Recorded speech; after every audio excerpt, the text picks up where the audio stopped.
Good morning, everyone. Cole, would you like to take the roll, please? Tim Andrews. Here. Pat Calhoun. Gene Camargo. Here. Patrick Garcia for Ray Chavez. Here. Will Conley. Kurt Campbell. Here. Blair Fitzsimmons. Here. Charlie Flatten. Vic Hildebrand. Kenneth Eller for Kevin Yannick. Here. Russell Davis. Here. Glenn Lord. Here. Doug McGookie. Dan Meyer. Here. Gary Middleton. He's here. He's here. Don Mims. Here. Kevin Pattison. Here. Juliana Pena. Robert Fuente. Here. Steve Ramsey. Here. Weldon Riggs. Here. David Roberts. Here. Roland Ruiz. Here.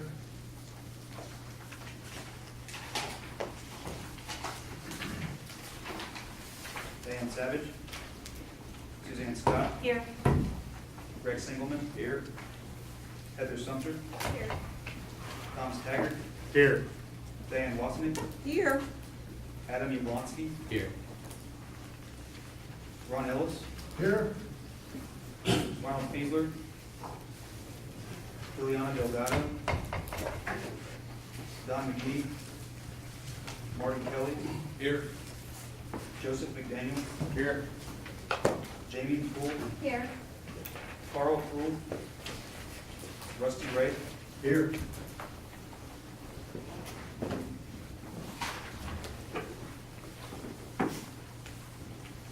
Quorum. All right, thank you. We have three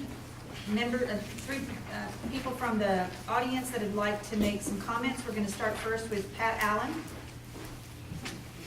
You wouldn't mind going up to the podium, thanks.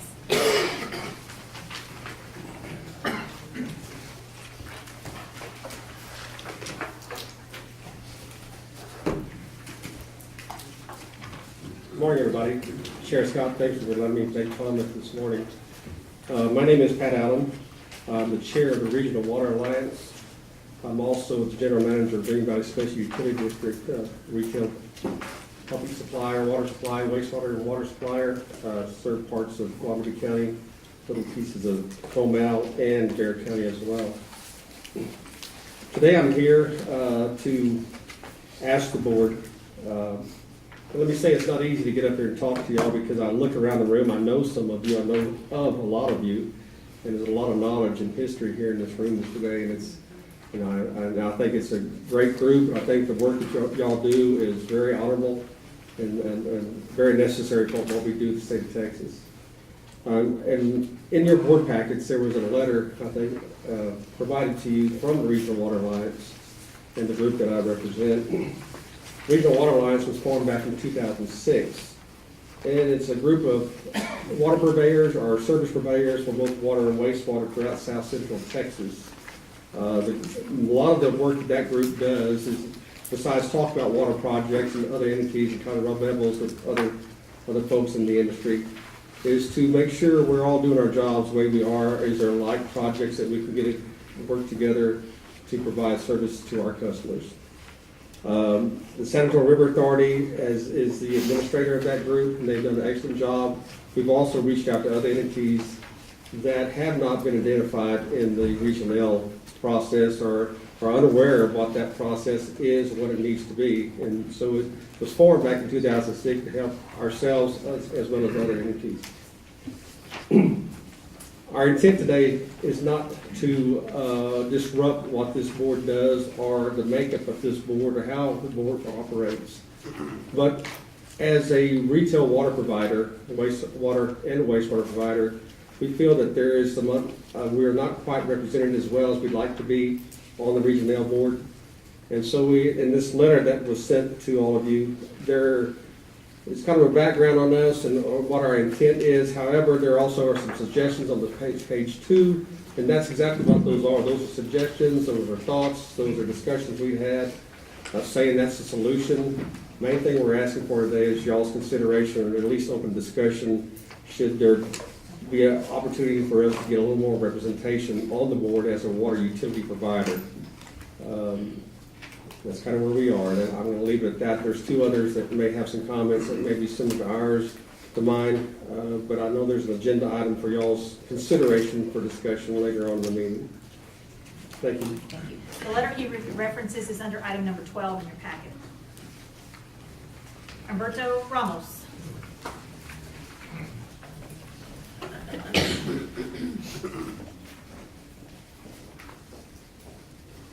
Good morning. My name is Humberto Ramos. I work for Canyon Regional Water Authority. Some of you who may not know, Canyon Regional Water Authority is a wholesaler. Within Regional, it's classified as a wholesaler. We're also within the category of stakeholder category of considered a water district. We are supportive of the Regional Water Alliance intent on item number 12, and we look forward to discussion. We hope you understand our position, make a change to fill the water district vacant position with a non-groundwater conservation district person. During the discussion, you'll see there's 16 plausible and viable entities that would qualify under what's considered a water district category. These entities currently represent 200,000 residents, and the future would be 500,000 residents. And yet there is no one represented at this table who represents us. You should also realize that many of the water management strategies, the water planning for the future, is done by these entities, and yet again, there is no one at this table who represents our interests. More importantly, combined with other authorities, other SUDs, we pay 20% of the administrative costs of Region L, and yet there is no, again, representation at this table. Let's be clear, there's no one here who represents our intent or interests, who resembles us. To include groundwater districts do not represent water districts, which we consider water districts. Large or small municipalities do not represent us.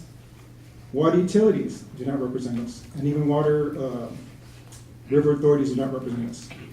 So we respectfully request and support your support in appointing or allowing us to be part of this table. With that being said, again, we support the Regional Water Alliance's intent, and we look forward to the discussion and possibly being seated at the table. Thank you very much.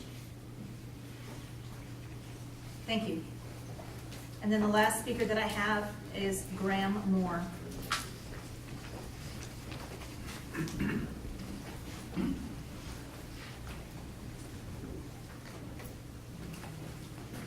Good morning. Thank you for the time. My name is Graham Moore, the Executive Director of Alliance Regional Water Authority. I just want to, again, reiterate a couple of the points you've heard today.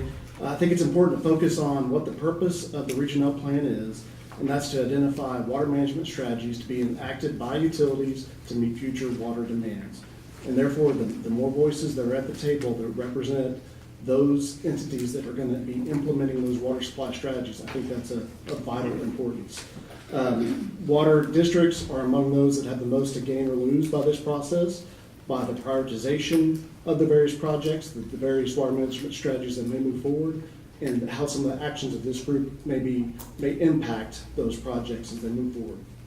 Finally, I want to say that we've always been treated very fairly by this group, and we really appreciate that. Every time we've had a question, concern, any issue, we've taken those issues up. That's only because you wanted to do so and you've been kind. It's not because you've had to do so. Giving us a voice at the table moving forward gives us that opportunity to make our position known on these issues and be able that we're guaranteed to have that voice at the table. So again, I look forward to working with you on a reasonable solution to this problem. Thank you. Thank you. All right, the next item on the agenda is the approval of the minutes from the February the 15th meeting. Any comments, questions? Can I have a motion for adoption of the minutes? So moved. Do I have a second? Second. Okay, well then I'll give it to you. Got a motion and a second. All those in favor of approving the minutes from the February the 15th meeting, please signify by saying aye. Aye. Any opposed? Thank you. Next is the status on the Edwards Aquifer HCP. There's no updates. Okay, so Nathan is not here. That means everything's going well, I'm sure, Roland, right? Perfect. I guess we could say the aquifer is still around average. Still That's doing good. well. Been hovering. In spite of diminished rainfall. All right, and then item number 4 is just a update on the BBEST activity, and again, BBEST activity, and really we have an item in your packet under item number 4 that just gives you an update. As y'all, I think I reported last time in February, there were several studies that were moving forward, and there were requests for qualifications, kind of solicitation processes out on the street, so to speak, for these studies, and that process continues. Some are still on, some requests for qualifications are routing, some contracts are being negotiated, so the processes are continuing. Any questions about any of that process there? There's a handout with all the update that we received in front of you there. If not, we will move to the next item, which is the communications from the Water Development Board. Ron? Good morning. I have a number of short updates this morning, and please stop me if you have any questions about any of them. In February, this group approved the San Antonio Water System's request for an amendment to add their AMI project as a water management strategy project to the 2016 Regional Plan. TWDB staff has received that request from Regional, and we plan to take it to our board for final adoption in June. Subsequent to that, TWDB staff will prepare an amendment to the 2017 State Water Plan, and we'll take that to our board for approval. In February, this group also voted to support a consistency waiver request from the city of Elmendorf. TWDB staff has received Regional's letter of support, and the waiver request is being considered by the board along with Elmendorf's loan application at the board meeting today. So that meeting started at 9:30 as well, so later today we'll know the result of that.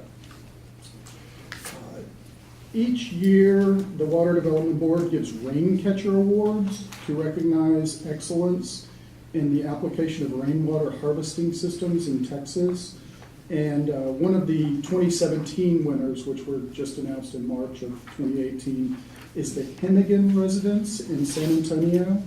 It's a sustainable living demonstration remodel with rainwater management being one of several components. The rainwater component employs both rooftop and stormwater harvesting techniques. It has a combined capacity of 23,200 gallons, and some of the rooftop water is filtered and used for potable water inside the home, and the stormwater collected from the ground is used for non-potable uses on site. So we just wanted to recognize that as one of the winners of the Raincatcher Awards from Regional. There are 2 regional financial assistance workshops coming up in or near Regional. The first is May 8th in Pleasanton, and the second is June 5th in Beeville. If you have additional information about these workshops, please see me, and I'll be glad to give you the location and times for those workshops. The regional financial assistance workshops are workshops put on by TWDB staff to assist entities with our loan products and help entities and help consultants to understand the process and what products are available for those entities. June what? The Beeville workshop is June 5th. The Pleasanton workshop is May 8th.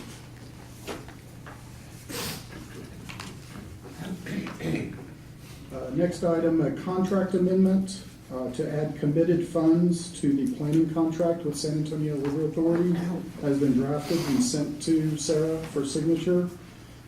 That amendment, it adds committed funds. It also includes updates to the scope of work, updates to Exhibit C, which is the planning guidance, and it adds Exhibit D, which is the data input and data processing guidance. So that's with Sarah right now for signature.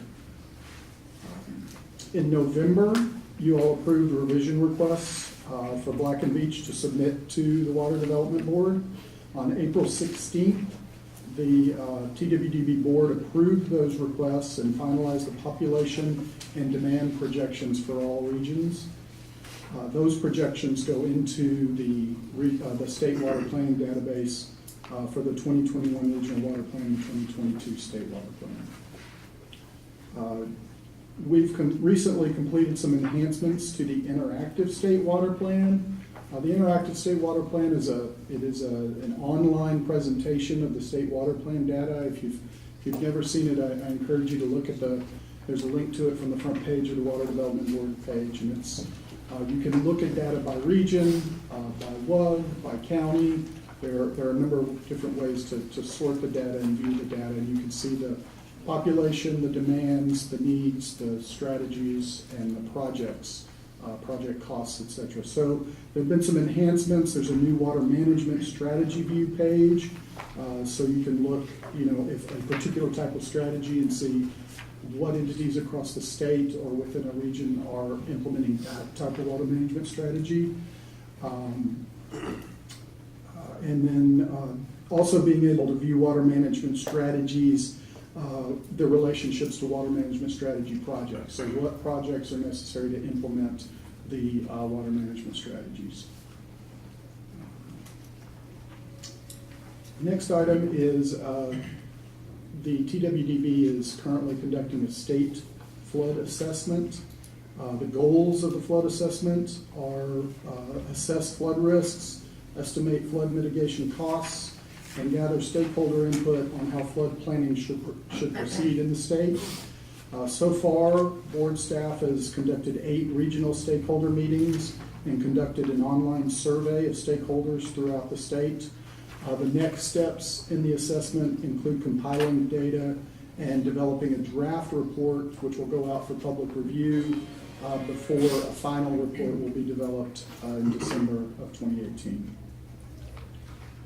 An update on the SWIFT loan process. On April 5th, the board approved prioritization of the abridged applications and extended invitations to submit complete applications. There are 16 eligible water management strategy projects by 15 entities that were invited, totaling a little over $2 billion in new requests, including multi-year requests. The invited entities included GBRA and Regional for their mid-basin project. The next steps, complete applications are actually due tomorrow. Then this summer, the board will consider approval of the complete applications and authorize a bond sale. And then in the winter of 2018, the closings will happen. So there are a few personnel changes or activities at the board. On March 7th, Governor Abbott announced that he'd named board member Peter Lake to be the new chairman of the Water Development Board, replacing Beck Broom. Governor Abbott also announced appointment of Brooke Popp as our new board member. Director Popp had previously served in the Comptroller's office and in the Attorney General's office. In staff news, John Dudnick has joined the board, the TWDB, as Deputy Executive Administrator for Water Science and Conservation. That was Robert Mace's job at the board for many years. John previously served as the General Manager of the Barton Springs Edwards Aquifer Conservation District. And another staff note is I'd like to introduce Elizabeth McCoy. Stand up, Elizabeth. Elizabeth is a new staff member on our regional water planning team, and she is going to transition into being the liaison for Region L, taking my place in this position. So I'll be here for, obviously, this meeting and at least the next meeting, but Elizabeth's going to transition into being L's liaison. So please say hello to her.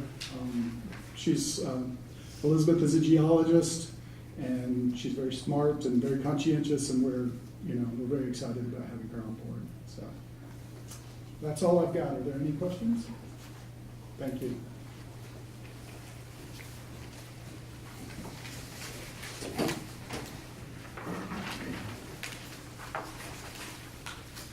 You had this handout in Ron, Yes. you had under your communication this water user group thing. Oh, Do you want to talk about that now, or talk about that when we get I to the think later it would, I think the idea was to have that there as background for the discussion of major water providers. I mean, I'm glad to talk about it now, but I think it's You talk relevant about today. it. Okay, just note this handout, because it'll become a good reference in the upcoming agenda item.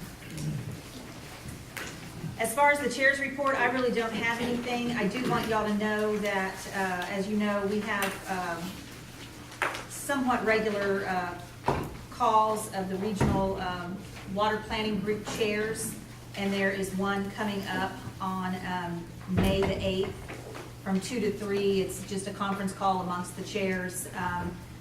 Since I didn't have it obviously before this meeting, I can't really report on what the outcome was of the chairs meeting, but at the next meeting, I will inform you of anything that comes up, or if something comes up that needs to be communicated prior to our next meeting, then I'll let you know that via email. That's all I have at this time. Okay, next, we're moving into the consultant's work and schedule. We have several items here. Yes, we actually have 2 items here. First, I'll apologize for missing the last meeting. I was sick, and oddly enough, I've been sick again recently, and so I apologize about the cough. So, Is it getting ready for this meeting that's causing you that illness? I'm allergic to regional planning, guys. That's not good for It's business. taken this long, but it's, I'm finally sick again, literally. First item here is the schedule. Just looking forward, we have the tech memo coming up on September 10th of this year. It's due to the Water on Board, which means at the next planning group meeting, we will have an action item to discuss what goes in that tech memo. What does go in that tech memo is a lot of database reports, tables and reports from the database that cover the population and water demand projections, the existing supply analysis, and then the calculation of the needs based on the difference between those two. There's some additional information that goes in there as well, but that's kind of the major items. We are currently investigating the existing supplies. Some of you will be getting phone calls or emails from myself or my colleagues to talk about the irrigation supplies. We'll be doing WAM analysis again. We'll be looking at the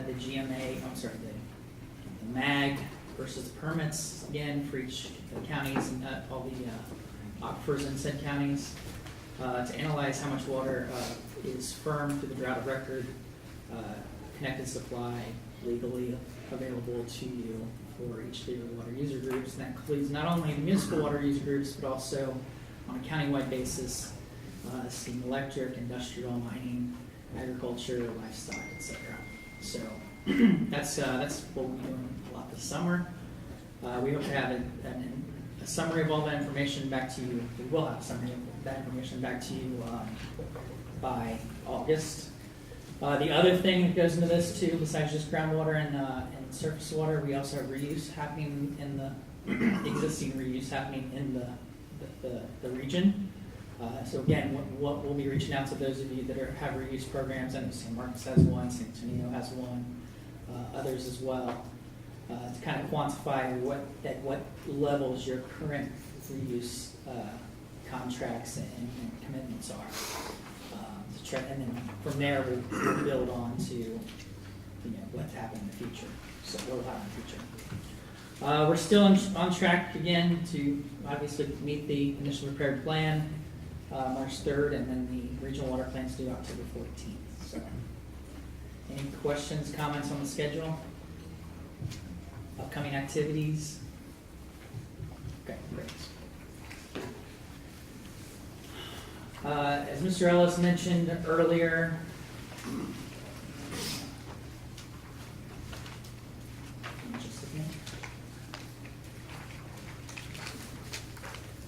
Mr. Ellis mentioned we have we had submitted the revision request on the population and water demands, and the board took a look at that and assessed those requests, made recommendations to their board, and took action on this since our last planning group meeting.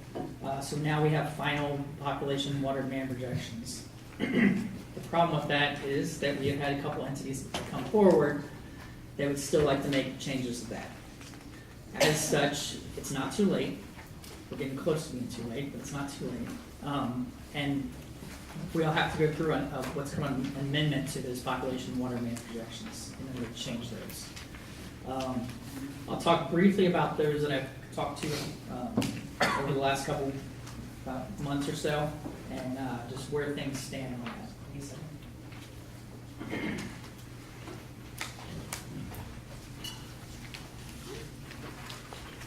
Sorry, I already talked about bullet 1 there. Bullet 2, entities that have approached Black and Beach asking for additional changes. CPS Energy, primarily here in Bear County, but they do actually own a power plant in Guadalupe County as well. Have looked at those steam electric demands in Guadalupe County and feel that they underrepresent what would be needed for a drought of record.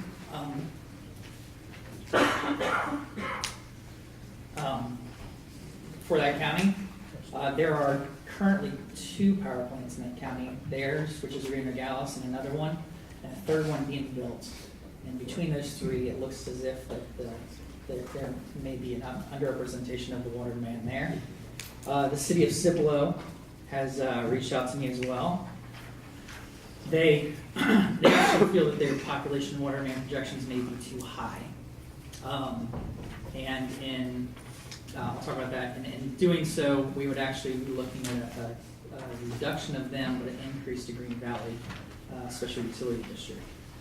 Canyon Lake Water Service Company reached out to me. I had an initial meeting with them. They're supposed to provide some additional data and kind of look at where they think their water demand might be compared to what the board numbers have.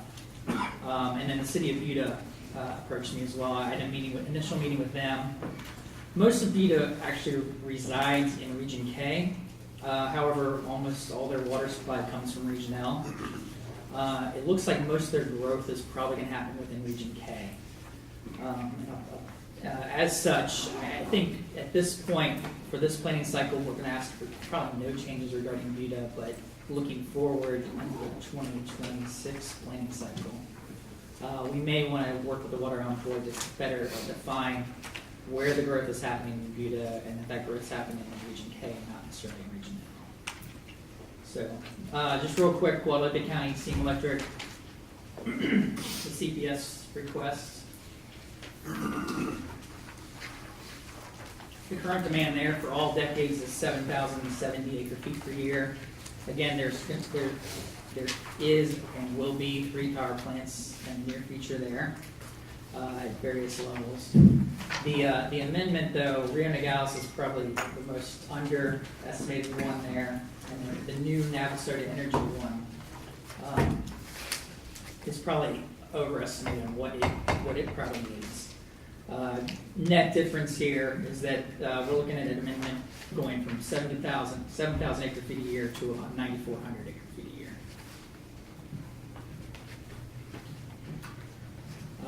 Some information on the Cibolo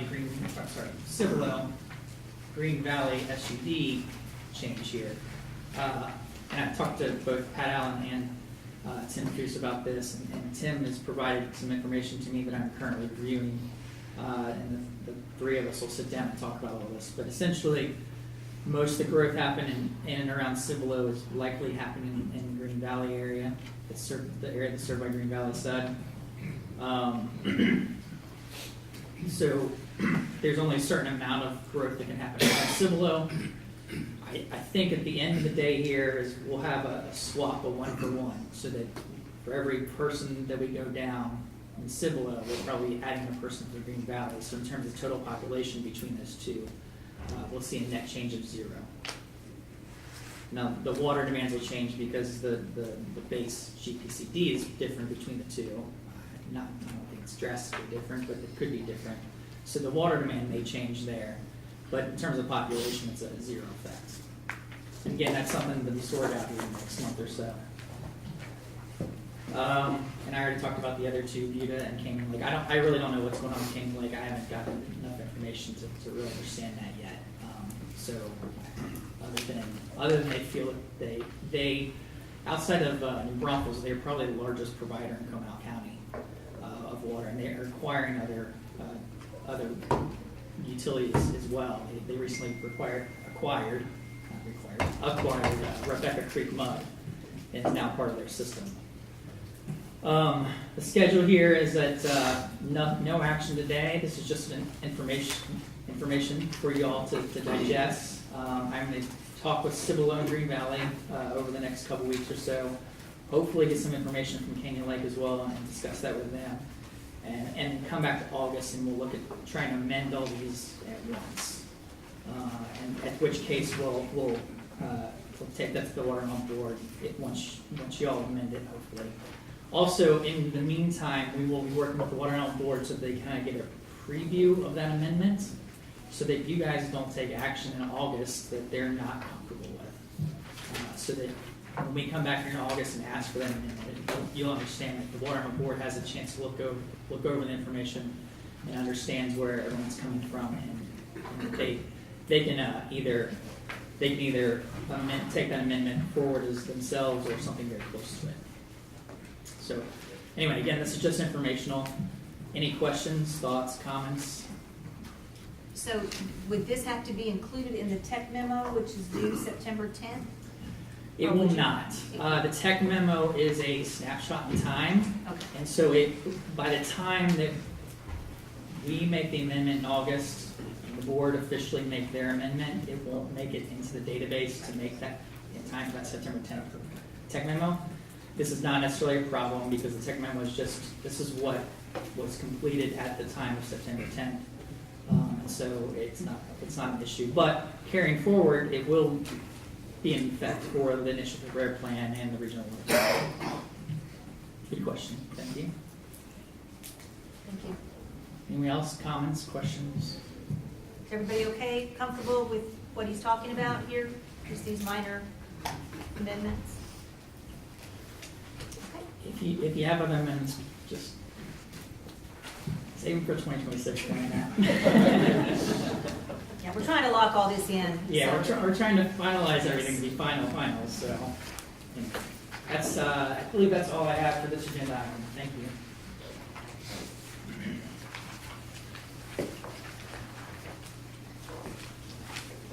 Okay.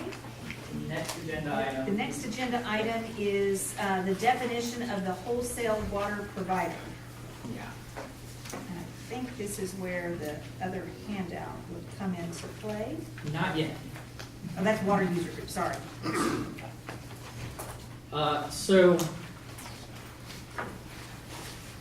Well, it is in the back, he has the definition of a wholesale Oh, water yes, I'm provider. sorry, the On Ron's the- handout. Yes, Ron's I'm sorry. handout. I thought it was quite this item. So if y'all need to flip back and forth for that, or if Ron needs to give some guidance as to why we're doing this again, that would be helpful.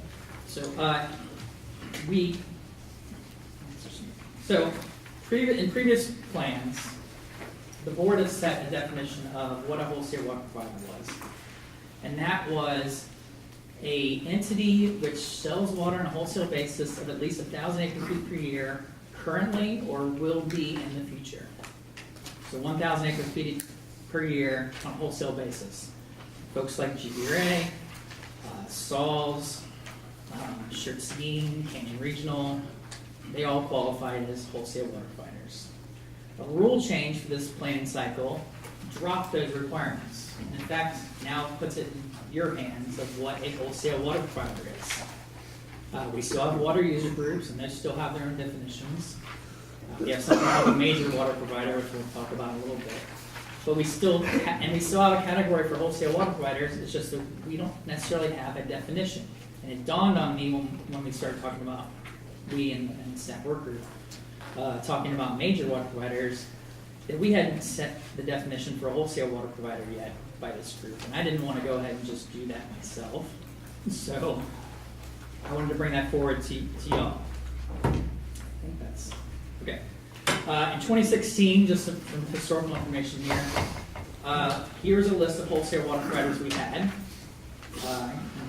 Again, we have Solves, GBRA, Canyon Regional, Schertzstein, what used to be called Days Caldwell PUA, which is now the Alliance Regional Water Authority. Cibolo Valley Local Government Corporation. Springs Hill was another one, and the Texas Water Alliance, which has now been purchased by GBRA. So that is our kind of defining list of the 2016 plan. We can move forward with the same definition. We can set a new definition. We can just say who we want to be wholesale water providers. It's open to discussion. It's an action item for you guys to consider today. Mr. Ellis would like to make a comment. Just a very quick clarification. There's still a definition of a wholesale water provider. It's an entity that provides or plans to provide wholesale water supplies over the planning cycle.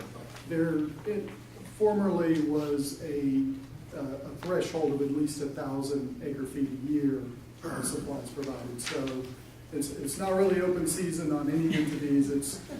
It's the ones that provide wholesale water with no minimum threshold now. Good point. I'm sorry. Yes. You still have to be an entity who sells water on a wholesale basis.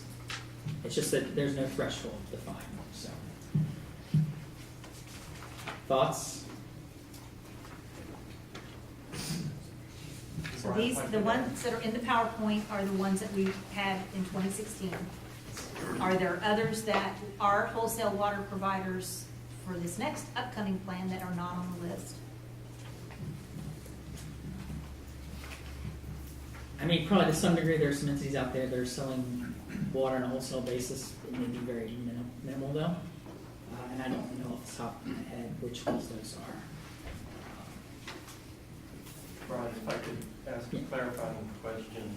As to the Texas Water Alliance, since that was purchased by GBRA, that technically would just fold into GBRA's wholesale water provider designation. Your answer was yes? Yes. Yes. Sorry. Also, I've reached out to Spring. There's some question on whether Spring Hill is still providing wholesale water, and to what degree. I reached out to them to try to get clarification on that, and I have not heard back from them yet. They recently underwent a change, and they have an interim general manager now. So I have to get clarification soon on that. So if I understood your question right, Suzanne, it was, are there any others that are at this threshold of 5,000 by 2070 that will show up? I don't know. I don't know of anyone selling wholesale water at large quantities. Let's put it that way. Now, it's possible that San Marcos may wholesale a little bit to Texas State. I don't know if it's true or not. We don't wholesale to Texas State, but we do sell some water to Kyle. Okay. And we do have an agreement to provide some water to Alliance Regional Water Authority and water sharing for a number of years until the main project is completed. Yeah. So that's on an interim wholesale basis. Those are interim. They're not in large quantities, and it's not our core business, but we do some very limited amount. And I don't. In Broncos Utilities, I'm not sure if they have any, or the City of Victoria. I'm trying to think of some of the larger utilities around that might wholesale some as well. It's not listed here. And off the top of my head, the interim San Marcos thing is probably the only thing I can think of.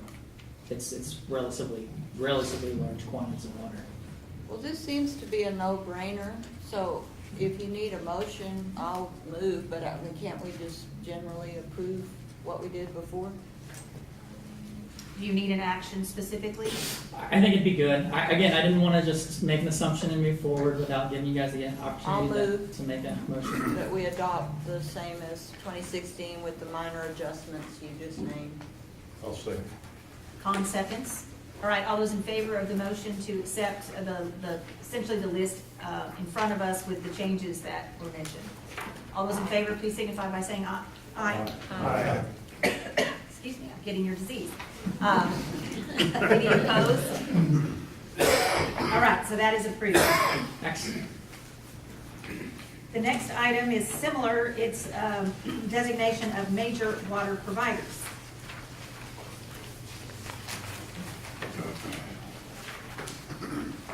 So now we have WUGs and wholesale water providers truly defined in our planning area. With this new cycle, there's also the possibility to designate major water providers. And I say possibility because I want to say up front, you do not have to do it. You can make the conscious decision to not have any major water providers. That is purely your option. And if you do so, we just have to state that in the plan. That the planning group chose no major water providers. However, it is a designation at the regional water planning group's discretion. It is a way to group all the larger water providers together. We still have water user groups, we still have wholesale water providers. It's just another grouping, a subset of all of those. And I have drawn a little, I stole from Ron's little handout there. We have our water user groups, we have wholesale water providers, and sometimes those overlap, stalls.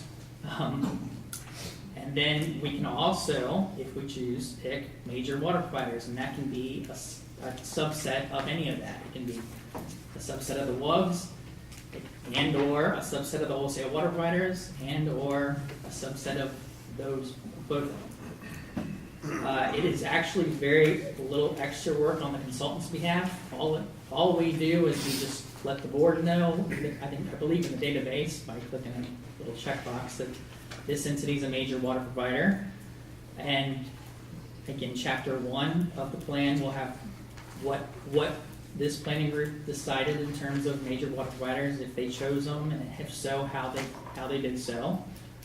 And we then get database reports, tables, outputted specifically for major water providers. What's the advantage of having major water providers?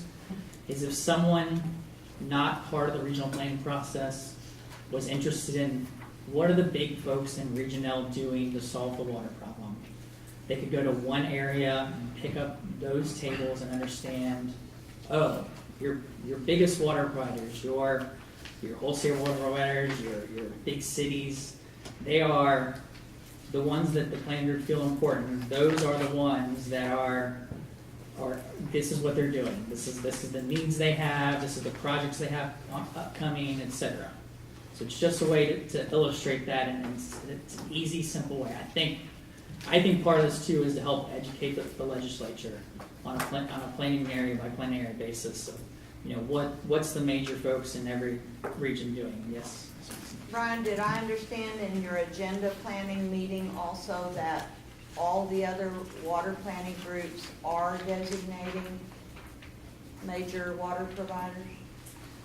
I believe so. I'm not up to date on all 15 other regions, but I'm not aware of any that are not Yeah. at this point. We've had conversations about this with some of them, and the ones that I'm aware of that were asking about not designating have decided to designate. Something I'd add is Brian indicated that if you decide not to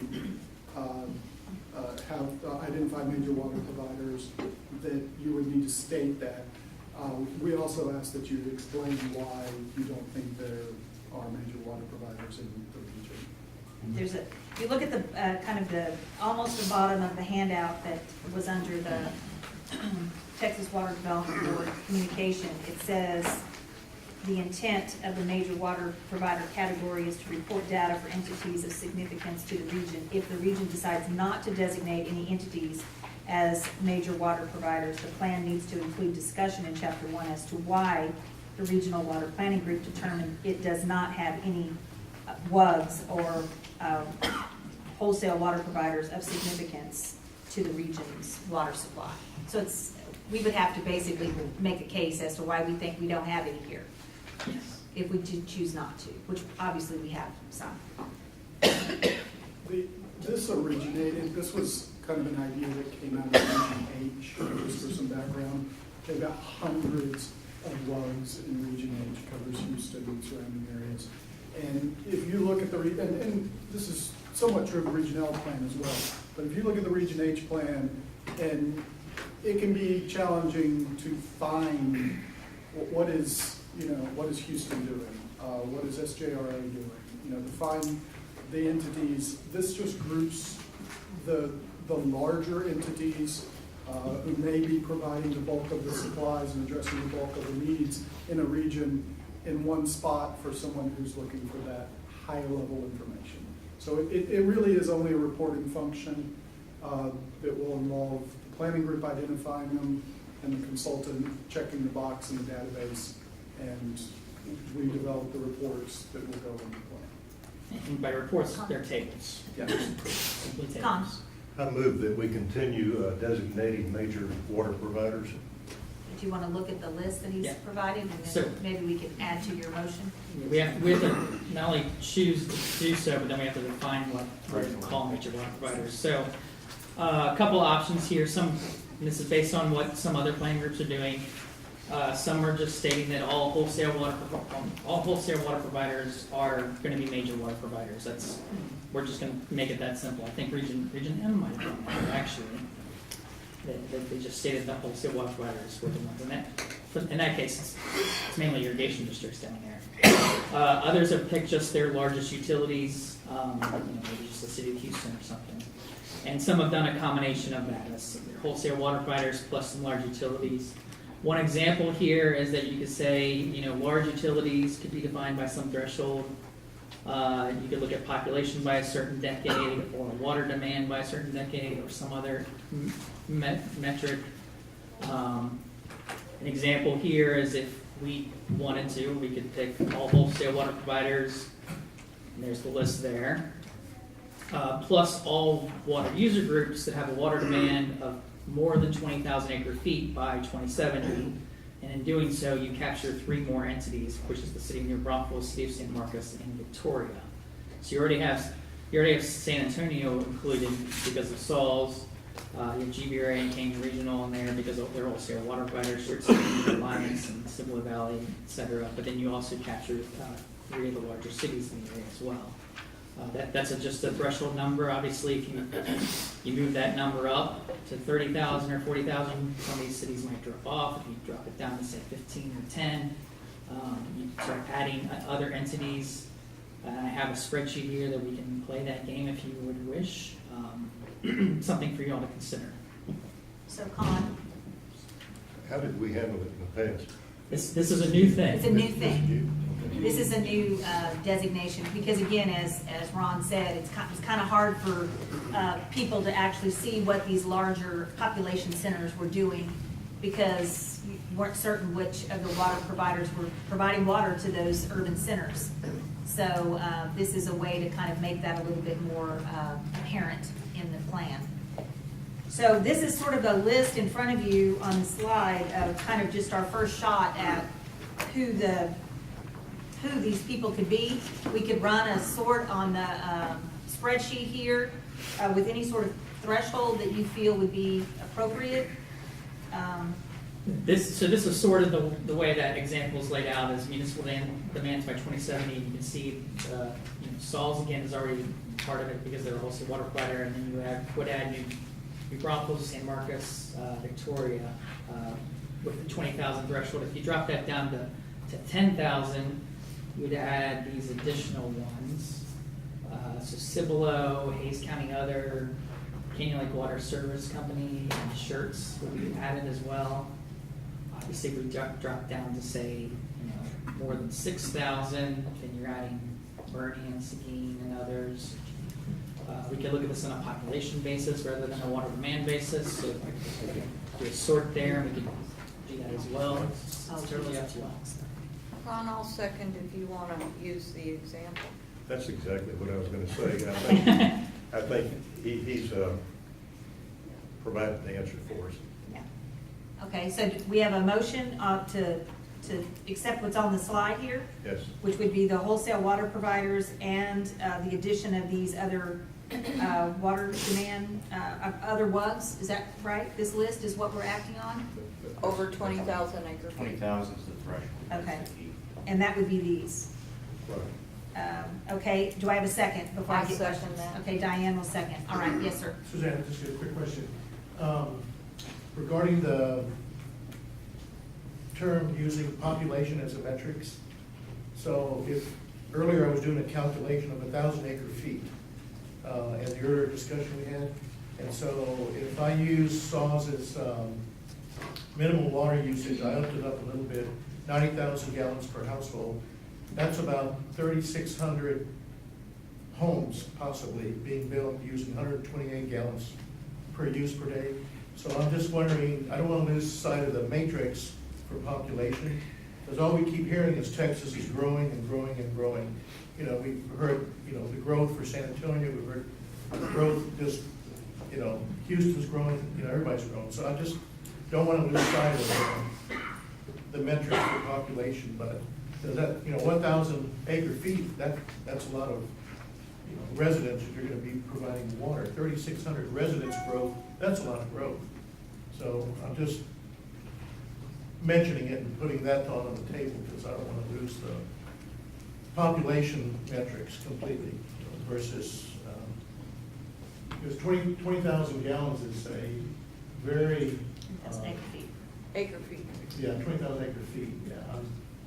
I'm kind of thinking we should expand it down the road, bringing population into the picture would be important, I think. So are you saying the 20,000 acre feet and a population of something? I think so. And But what, can you bring your spreadsheet back up to see Yeah. what would your population by 2070, let's see what we're talking about here. There is a pretty significant drop off in the, So let's see, obviously, at the top, San Marcos, New Braunfels, still up there. Canyon Lake at 114,000 would be your next one in terms of people. Hayes County now there at 101,000, Schertz, Kyle. Go forth, Victoria. So where's the, I'm trying to see, so there's a, there could be a break at 100,000 people or 90,000 people or 80,000 people. There's a big break between 80 and 50 there. so then if you, we would add to your, if we did this population at say greater than, this is, breaks at 58, is that what that is? He's suggesting 80,000. 80,000, yeah. We would add to the list who now? You would add Canyon Lake Water Service Company, Hayes County Other, which is an interesting one to see. Schertz, Kyle, Go Forth, and Cibolo. Although that Cibolo number might change with the amendment in August. Yeah. Just a note on Hayes County Other, it's not an entity, so it's a category. So it wouldn't be. So it wouldn't be a major water. Okay, there you go. So any thoughts on this revision here to have a population as well as a water? It would be and, I mean, or, it's or, I'm sorry, it's an or. 20,000, greater than 20,000 acre feet, or a population greater than 80,000 by 2070. Is that what we're saying? I think it defeats the purpose. We're starting to add more and more entities, and I think our first cut here showed the big cities, and we're talking about water demand, we're not talking about heads, people. So I would not support this.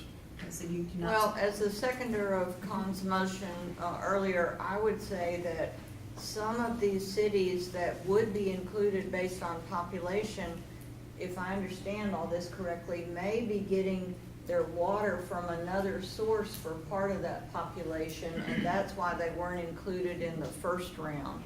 So I think it might confuse the issue, since we're talking about major water providers, if we had this category of population added, because it would mean they were getting their water from somewhere else.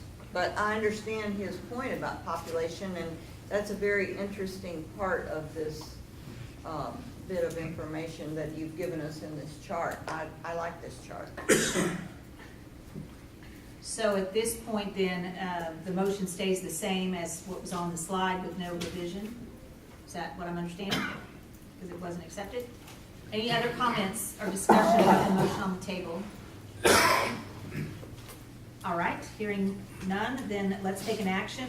All those that are in favor of the action to identify these on the slide as the major water providers for Regional, please signify by saying aye. Aye. Any opposed, same sign. All right, thank you very much. That is all I have. Thank you. I'll point out that this was important to do because as part of the September 10th technical memorandum, we have to name our major water providers. Okay, I'm gonna hit that list.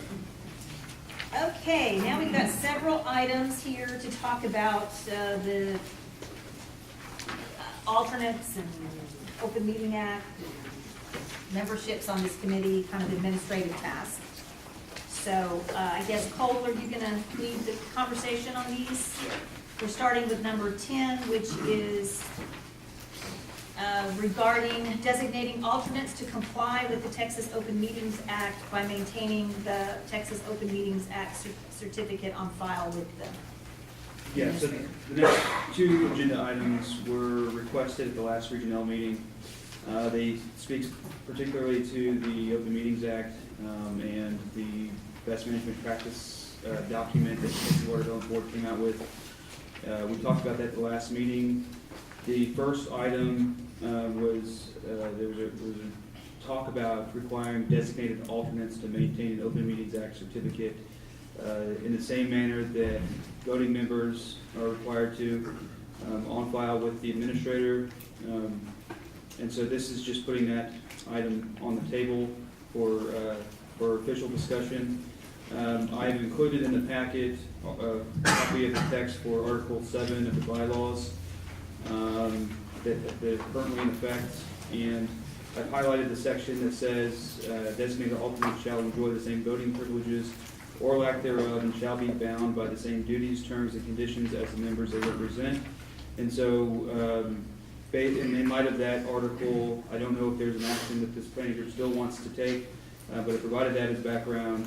In my view, it binds designated alternates to having that Open Meetings Act certificate on file. So if there's further discussion on that or other opinions, that's what this item's there for. So Cole is indicating that he believes our current bylaws cover the fact that the alternates would be required to have the certificate because we are required to have the certificate. Yes. So the burden would be on you then to make sure that your alternate goes through, looks at does the open meetings training in advance of being called to serve as an alternate, because they may not necessarily have the time to do that. And in the good faith of what we've all tried to do, we would have to make sure that they do that training in advance and get that information to Cole. So the burden would be on us as members to make sure of that. Are we willing to take that burden on for our alternates? Well, I don't think we have a choice. No, we don't. Otherwise, you don't have an alternate. You have to come to every meeting. I need a review on the alternate situation, and maybe Cole knows this. I think that we all have the duty and option of designating a permanent alternate that is shown on our records. And then I think there have been occasions when maybe that alternate couldn't serve, and you did allow, or Con did allow people to designate an alternate that day. So now this is formalizing that whoever we designate should go through the Open Meetings Act training. Yes. I mean, I understand where you're coming from, and I agree 110%. However, if someone were to sit in who doesn't have it, they can still sit there and report it back to the person they represent, but they just can't vote on anything. Is that a fair assessment? I Is would that? say that would be fair. Okay. But I do think that we should try to have alternates who are our real alternates that will know what's going on. Well, I don't know, Ron, I mean, you can clarify, I think we talked about this before, sort of what's the penalty? It doesn't say you can't vote, it's more of it's a requirement, right? So, I mean, would you say that if an alternate was sitting at the table without their certificate on file, they couldn't vote? I don't know the answer to that question. I would say in the board's guidance to the planning groups, which is in the BMP guide, Right. we say that the Open Meetings Act training requirement, in our interpretation, applies to voting members and alternates. So, you know, I think an alternate not having the training would be the same as a permanent member not having the training. So there could potentially be a penalty, but that's an interpretation that's beyond. Yes. We're talking about, the guidance document is called the best management practice, or the best management practice. I don't think it's binding in any way to limit anyone from participating. Yeah, I agree with you. I mean, I think that it would be more defensible, in my mind, is if you and your designated alternate, you make sure that that person has the training and goes through the process. If you're down to your third alternate, because you need to have someone sit at a table, sometimes you don't even know for certain if that's going to happen at the very last minute. So I think that would be a little bit more challenging to make sure that that person has the Open Meetings Act. I mean, I think we would be in good faith trying to have everybody at the table having the training, but we can't assume everything. And our alternates are listed on our website, Regional? No. No. The bylaws position on the alternates is that it gives the duty to the members to designate that alternate prior to each meeting. So there are some entities that have provided permanent standing alternates, and some in several options. And then there's others who have emailed me right before a meeting, let me know that, hey, this person's going to be sitting in for me, and that would be in compliance with the current bylaws.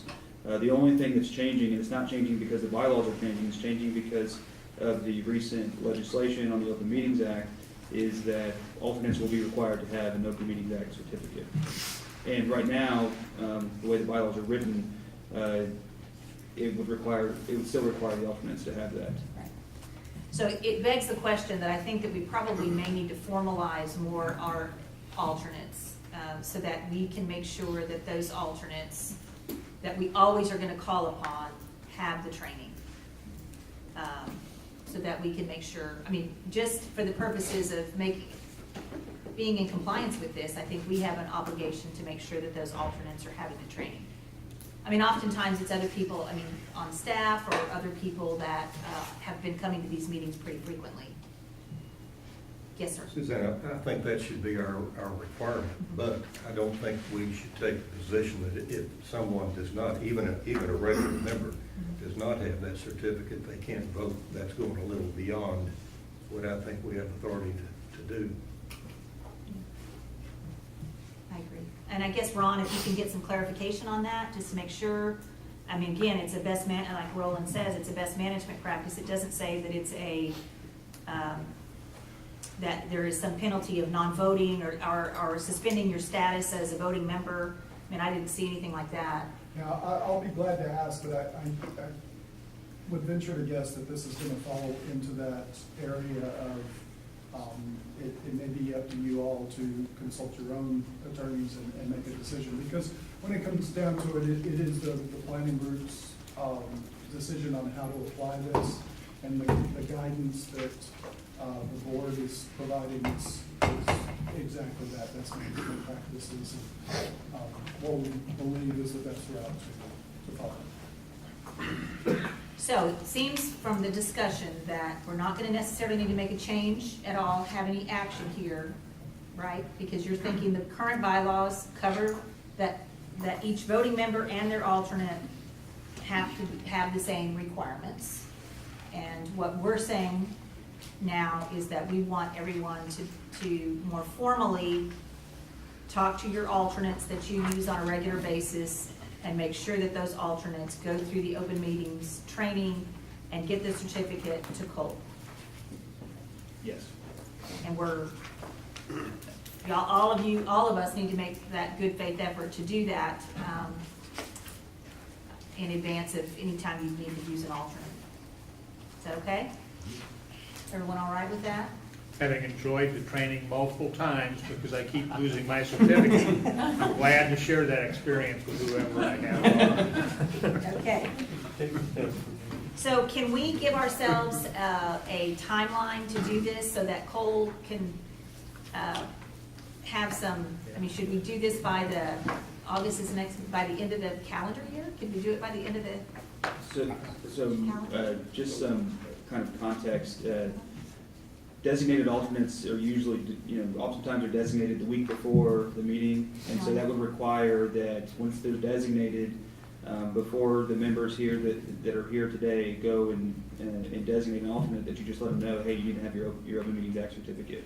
And I can send a reminder once you let me know, but if it's only a few days or hours before the meeting, obviously that's going to be difficult, but we'll just have to make sure that they get it within a reasonable time period afterwards. Yeah. That's why I think if we could just do it now, I mean, then it's done, right? You just ask your alternate, go online for an hour and go through this process. Can we try to attempt to do this by the end of the calendar year? That would give us from now to December. I think we ought to do it by the next meeting. Well, I mean, I agree with that, but I mean, obviously that would be a high bar. Some people may not want to do that. But we could shoot for doing it by August if everyone could do it. If not, I guess we'll see where you are in August, how many alternates have done it. Well, we shoot for August, and those who don't complete it by August, we'll know to find a different alternate. We'll shame them. All right. We need a list of who our alternates are. I couldn't tell you who mine is. Steve Robbie. What is? That's on the VBAC. Oh, that's on. You've served for him here, though, I think. Con, don't be embarrassed. I'm in the same boat. I can't remember whether it's my VBAS one or my. Just some more clarity, I think that the reason I said that it's kind of like a rotating, evolving thing. Some people nominate different people every meeting. Some people have a consistent voting designated alternate. So that's why I say, if you're one of those people who have an evolving list of designated alternates, just have them do it, whenever that time might arise. Right. But try to have them done sooner than later. Oh, I still Okay. want a list, if you could send us a list, so we know who's going. All right, so Cole will send out whatever alternates we have that you've used before to you, and then all of you can try to have them have their training by August, and then we'll see where we are. Have all of our primary voting members completed it? The last meeting we had. So. Yeah, did you get that's a good question. Did we get the stragglers? Not all of them. Who are? But I have, I've communicated with all of them. We're progressing. How many are you missing, Cole? I want to say 5. 5? Yeah. If you're one of those 5, in August, we're gonna shame you, both you and your alternate. They could be voted off. Huh? They could be voted off. That's true, they can be voted off by then. We'll put that, we'll make sure that that's one of the things we ask in all the interviews. Did you? Well, I think, when we were required to name an alternate when we received the position, is that not the case anymore? When someone new comes on, yes, you're the water utility rep, and you need to designate an alternate. That was the case with me, I remember. I think we try to get you to do it, yes, but it's probably not been as formal. What we've said is that people can do it up to before the meeting. Because schedules change, your alternate may not be able to attend if you're unable, depending on the schedule. So I think that's why they changed it a little bit before. Yeah, I mean, it's been the practice to try to get everyone to designate an alternate, but not everyone does it. And sometimes even your designated alternate's not available for the meeting, and so people just kind of throw people in as they can. Okay, so no action on this one. Next one is regarding compliance with the Open Meetings Act for the planning group and its work groups. So this item is also in light of the best management practices guide that the Texas Water Development Board gave us at the last meeting. The question of conference calls came to issue, especially since the work groups, it's been a common practice to allow conference calls. Under the new guidance, conference calls, and under, quite frankly, the Open Meetings Act, conference calls aren't allowed. And so this is just going to formalize that. This item was requested to formalize a practice. I've drafted a statement in there that can be adopted as just an operating procedure or a bylaw change. It's up to the planning group on that, but basically the statement just says that conference calls and other means of remotely participating in planning group meetings and its work groups is strictly prohibited, and that's basically in order to be compliant with the Open Meetings Act. Well, that would only, that would only apply to people who are wanting to vote on the matter. You can't just prohibit somebody from a conference call that just wants to listen in or. Well, I mean, I don't know if we can actually restrict people from, but we don't have the problem is that here, it's never been our practice in the full work group meeting to make these live streams or anything like that. By adding a conference call, the guidance we've received from the Texas Water Development Board is that would violate the Open Meetings Act. And I think it's because, again, Con, our practice, particularly in work groups, is even though we may appoint a work group here, we've allowed other people to come to those meetings, and sometimes everything's by consensus and people talk, and it's not really a strict voting by the work group. It's more collaborative in nature. So if they're even participating in the deliberations, I think is what the Open Meetings Act would suggest is not allowed. Just for clarification, the guidance that we got from our general counsel, which is what we've shared with all of the planning groups, is that under the Open Meetings Act, any group cannot conduct meetings subject to the Open Meetings Act by telephone conference unless there's a statute that expressly authorizes them to do so, and there's not such a statute in the case of regional water planning groups. So it's something that's a broad kind of restriction under the Open Meetings Act for telephone conference calls, and the guidance that we got from our general counsel, and my understanding is that doesn't matter if it's a two-way conference call or if you publish notice that gives the public the opportunity, the phone number and the opportunity to call in themselves, that in broad terms, an Open Meetings Act meeting is in compliance if it's attended in person and not by other means of attendance.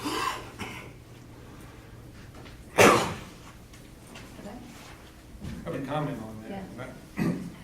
You know, it makes it difficult for some of us that have to travel long distances to attend some of these meetings, even if we don't care to participate and express an opinion, but rather just being aware of what those conversations are. And it seems to me, I would liken that sort of conference call where it's one way, no participation, is similar to banning someone from streaming a video of this. It seems to be a little broad, and it does have a real impact. I understand the point where, you know, perhaps you shouldn't be an active part of the meeting or taking action in the meeting, but to eliminate that opportunity to understand what's occurring is difficult. Perhaps the recording and making that available on the website will address that after the fact, but it does have an impact, at least to me. So I think the operative term is the word participating in the first sentence.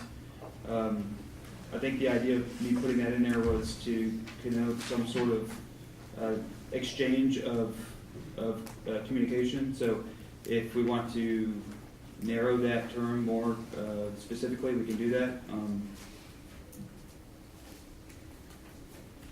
Could I ask for clarification? Ron, do your attorneys believe the Open Meeting Act applies to committees and subgroups or work groups?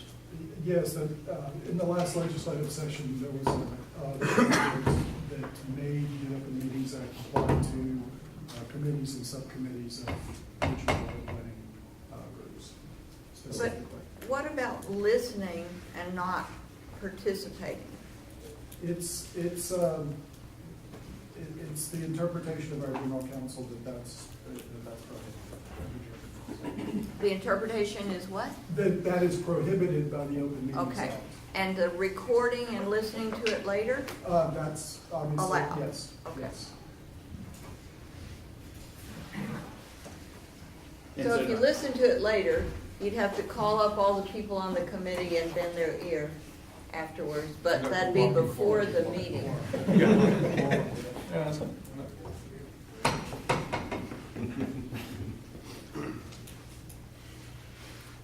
And so the practice that we've been doing so far since we've received the guidance from the Texas Water Development Board is to post all meetings publicly on the website, and then also to record those meetings and have those recordings available for inspection. This would just be formally adopting that practice. I'll move to approve. Second. Is that you, Gary? All those in favor, please signify by saying aye. If I could ask one Oh, yeah. question, is that to amend that into the bylaws? That's a good question. Or to Thank adopt it as a procedure, or? Thank you for the clarification. Is the motion to put this in the bylaws or have it as a, practice of the conduct of the meetings? I'd be fine with putting it in the bylaws, but there's a procedure, I imagine, for doing bylaws where you mail out Exactly, notices. that's what I was just gonna say. So, what do y'all think we ought to do? Can we discuss that before I change my motion? Well, you're conforming with the Open Meetings Act, which would supersede our bylaws. So if you're just making a statement about adopting or we're going to maintain our rules comply, or say that our rules comply with the Open Meetings Act. Seems to That me, has- yeah. Huh? You're stating the obvious. Yeah, so our practice is in conformance with the Open Meetings Act. This is how we're going to act as an organization. And do we have a policy manual where things like that get memorialized and kept? Or do we just do it at a meeting and nobody remembers it later? Well, Cole and I had this conversation too. Probably what we need to do is have some sort of a standard operating procedure or something for when we put these meetings together, kind of how we do it, just as a guideline. When, Cole wins the lottery and decides he doesn't want to do this anymore because he's a millionaire, we would like to know how all his day-to-day activities as it relates to calling these meetings. Well, I'm fine with that statement not being part of the bylaws changes and just being a procedure statement. Okay. So, Gary, would you second that? Yeah. All right, so as a procedure statement then, thank you, Tom, for the clarification. Any other questions or comments regarding this action? All right, then, all those in favor of adopting this procedure statement as it relates to the Open Meetings Act, please signify by saying aye. Aye. Any opposed, same sign. All right. Great. Next is, this is the discussion of appropriate action regarding interest category representation on the planning group. In your packet here, you have the letter that was noted during the public comment from the Regional Water Alliance, and then you also have the list of, in the next agenda item, just so that you have this in front of you, this is all related. You have the list of all the various interest groups that are represented, and then, of course, item number 12 is in anticipation of what we're going to be doing under item number 13 for the vacancies that are coming up on the planning group. So with that, I guess opening it up to some dialogue about this, but I would like to ask Brian if he could just say what is defined as a water district. Y'all have this in front of you. The term water district I think the conversation has been that typically the water district, and you look at the representatives that we currently have that fill in the water district category, are all representatives of groundwater districts. Again, that is not necessarily by definition, it's just been by a practice, I guess. Is that fair to say? I don't know. This is before my time, so. Well, keep in mind, when that definition was developed, there was no other representation for groundwater districts and other than through the water district category. So the water district category includes all those districts that are now, considered groundwater districts, and all other water districts that essentially met the are formed under the same body of law as river authorities. But river authorities were specifically excluded from this category because they had their own category. So that was the origin of this. It's at least 2 legislative sessions, maybe 3 now, where the legislature specifically added the GMA category. Now, Region L had a water district on the planning group as one of the inaugural members. Fairmet was that water district. But at some point in time, even before the consolidation with SAWS, Fairmet went off as a member. So anyway, that's kind of the history. Effectively in this region, it's groundwater districts, special utility districts, municipal utility districts, and water control and improvement districts, and authorities that are not river authorities. There are others that fall into the water districts category, but I don't think we have any in this region. But based on that provision in the law. And so what the staff work group asked me to do was to pull together the water user groups and wholesale water providers we have in this region that would fall under water districts, but exclude the groundwater conservation districts.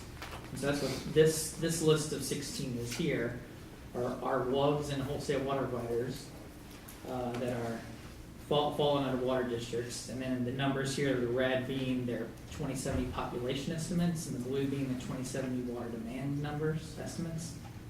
The map is from the TCQ website of water districts. I just captured that and drew Region L around it.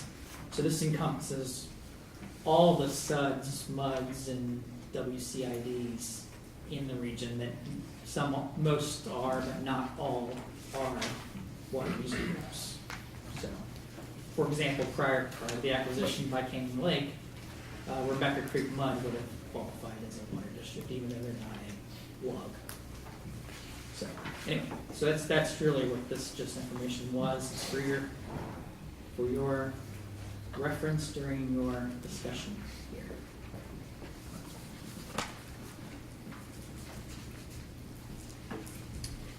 So, as I understand it, there's nothing currently that would prohibit any of these entities that are considered a water district from putting in a nomination for these open positions. Am I correct about that? I just want to get clarity.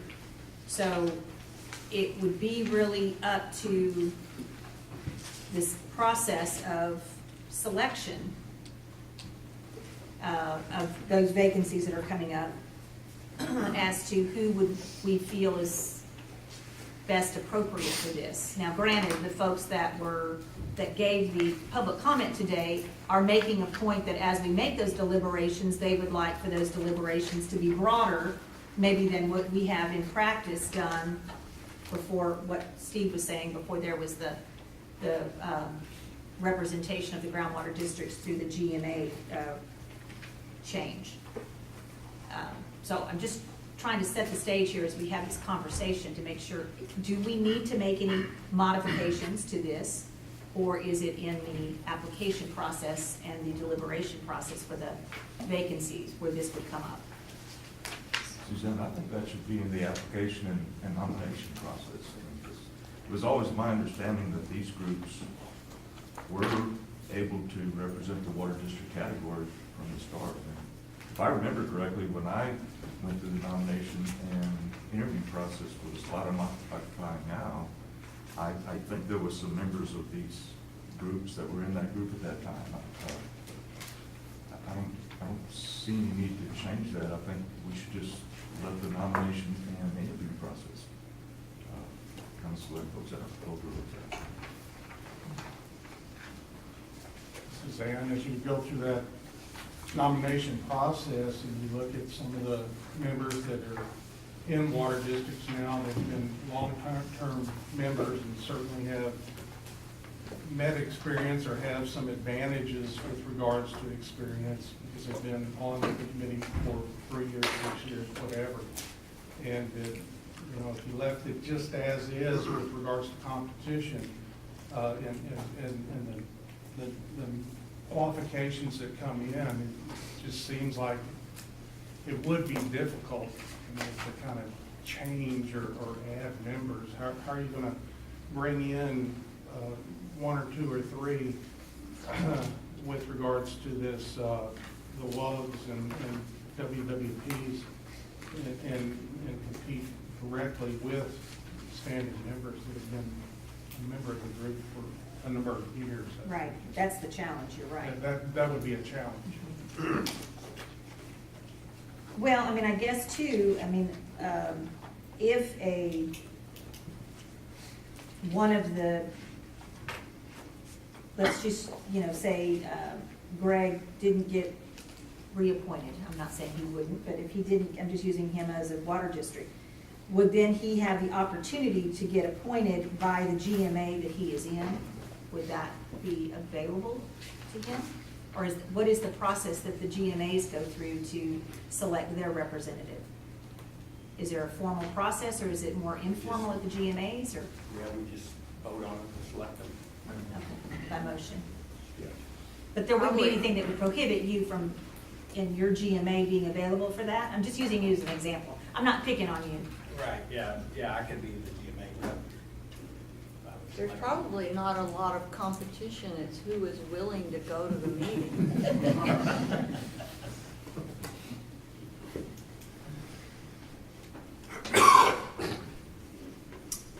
What is any other conversations here about, do we want to make a modification to the categories?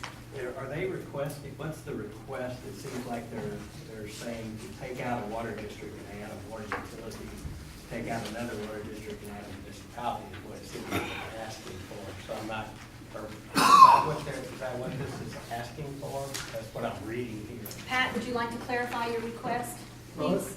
The letter is many suggestions of our thoughts and concerns, and it was just a way to hope to get some discussion going. As far as, it's pretty difficult to go to a board and say, we would like to replace one of you with one of us. And I don't think, I would poll our guys here in the room today, I don't think that's really our intent. We're more looking for, I don't know if it's possible, I don't know how it would take to do this, but maybe add a slot, add a place at the table is mainly more what we're asking for. So the type of entities that we are some different than some what's on the board now, but have a little bit more say-so or either input along with y'all on the plan. And, I would have a hard time saying, yeah, I think I would replace you or you with one of us. That's not our intent, and I would not be so bold to even try that. So the letter was just many suggestions or thoughts that we put down on paper to send to y'all to maybe open up discussion. I'm real bad about going all the way around the block, but I answered your question. Yeah, our Yeah, I mean, I intent think that is not to replace, but maybe to add, and that's a possibility, or for your consideration at some time. Well, I would just like to say that I really appreciate that they brought this up so that we're really thinking about it during the process of appointments or elections that are coming up. Because I had lost sight of the fact that GMA, all these GMAs being appointed had made the imbalance what it was. But on the other hand, I have a lot of questions about, well, I guess none of these are what you would call for-profit water purveyors. They're all like public.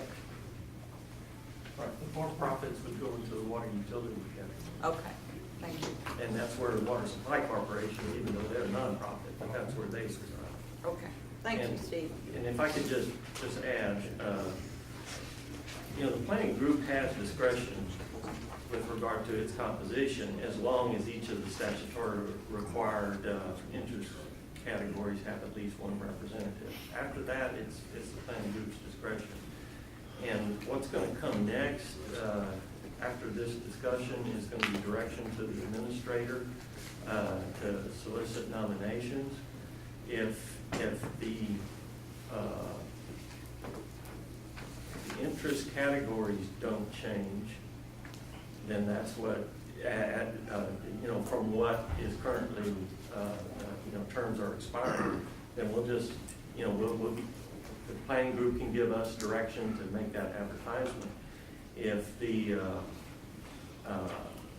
and the planning group can reserve, even within that, you know, list of interest groups that have been advertised, you can still change the number that are within that interest group as, you know, as for membership. So in the option of adding a member, that can be done. But it as also as Mr. Lava's brought up, through the nomination process and the screening and everything, the planning group can make, you know, whatever decision it chooses to make it with the exact, with the particular individual. So the planning group has all the discretion that, you know, it you know, I guess needs to address this issue. It's just how you choose to address it. Yes. Point of clarification, so if you add a position, you're adding in the water district position, correct? Without any further clarification of an interest group, but that doesn't guarantee that they'll get representation at the table. I mean, so we may be adding another category without any assurance that the makeup of the group changes. That's I mean, I just want to make sure we understand. Yes. Yes. That's correct. I mean, you could add another water district and not change. In fact, you could make it worse. Yes, sir. You know, I mean, what I'm hearing, you know, the request as being, you know, I think does speak pretty much like to what Greg brought up, and that's the perception that, you know, that there is an imbalance in terms of representation, in terms of how we have the categories numerically arranged. And I think I hear, you know, what Mr. Allen has brought up, recognizing that it's going to be difficult to ask anybody serving here, you know, to do away with those, even though we may have, you know, the ability to do that under the rules. But I think that the fact that these interest groups were defined in this way when the planning groups were originally set up, I think the intent of that was to have, you know, a balance of interest in relation to dealing with our water supply planning, you know, future. And I mean, that's why, and there are portions of the charge that were established related to environmental concerns. There are portions related to agricultural concerns. There are portions of the plan related to industrial concerns. And I mean, that's why we've got these interest groups across that broad array. I think that really, and not that the legislature ever, you know, has any unintended consequences in relation to their actions, but in the change with the GMAs, I mean, I think it did inadvertently create potentially that kind of imbalance in terms of the way we had established those numbers. And I think that's what we're seeing this come forward in relation to. And I mean, what I would propose, and I don't think adding water district seats will necessarily help us get out of that. I agree that we should, in our nominations, consider that those terms more broadly, and apparently they've been defined more broadly. We've just kind of not, you know, focused on it in that fashion. But I mean, I think adding a water utility seat and a municipality seat in those existing interest categories would help redress that imbalance that seems to be created. I mean, I know that we're a very large group as it is, and I mean, I know that it's tough to say, let's add a couple of seats to those numbers. We only have a minimum requirement and not a maximum one. But I think that would basically, address that without trying to wrestle through, what I'm afraid of, if we try to address this just in the nomination process, and we can't determine who is or isn't nominated, what groups they would be from, I'm afraid we'd set up a situation where, in getting members appointed, we're gonna set ourselves up for conflicts that probably aren't gonna serve the overall interest well. So, I mean, what I would propose is consideration of adding, 2 seats in those categories, not taking any voice away from this table in any of the categories that exist. I think everyone's served well in their respective, groups and represent them well. And I think that was the entire intent of structuring it this way, was to encourage inclusion, rather than excluding any voices. So, I mean, I guess this is one of those questions like the Mormon Tabernacle choir faces once in a while, is how big should the choir be? But, I think that we can probably add a couple seats here without really impeding our ability to function and operate. So then would you say, if we did do what you're suggesting, would you say then that we would designate at least a couple of those or whatever to be non-groundwater district? No, what I'm related suggesting entities? is that in terms of it, and maybe this is something we can't do, but let me ask the question. What I'm suggesting, currently we have 3 municipality seats. I'm suggesting that we add 1 there to make that 4 municipality seats without removing any others. And I think in their letter, the other category that they brought up. Yes. They asked for water utility in the letter. Yes. But none of these entities qualify as water utilities. They were using that term in a more generic sense. In generic sense, in terms of how it's defined. Yeah, so to address, I think, where you're going, it Yes. would need to be another water district. Okay, so it is a water district seat. And I'm thinking, is what you're saying, is it would be a water district seat designated non-GCD. But it would just be specifically set up for this user, this group, to make sure they have a seat. And it wouldn't necessarily exclude that the others they could potentially be a groundwater district. It just would mean that 1 for sure wouldn't be. Is that what you're? Right, one or 2 How to seats, yeah, wouldn't be for GCDs. The rest of the existing ones could be either or. So are you changing, Tom, to say a municipality and a water district, or just a water district? Or Well, I think the 2 categories, and I'm not finding the letter here in front of me. it's under item number The 2 12. categories they talked about, add 1 water utility interest category representative in place of 1 water district, and add 1 municipality interest category representative in place of 1 water district. So they're really adding 2, I guess. The letter says or. Or. So it says add 1 water utility or add 1 municipality. Or, yeah. But it is a replacement, it's not a add.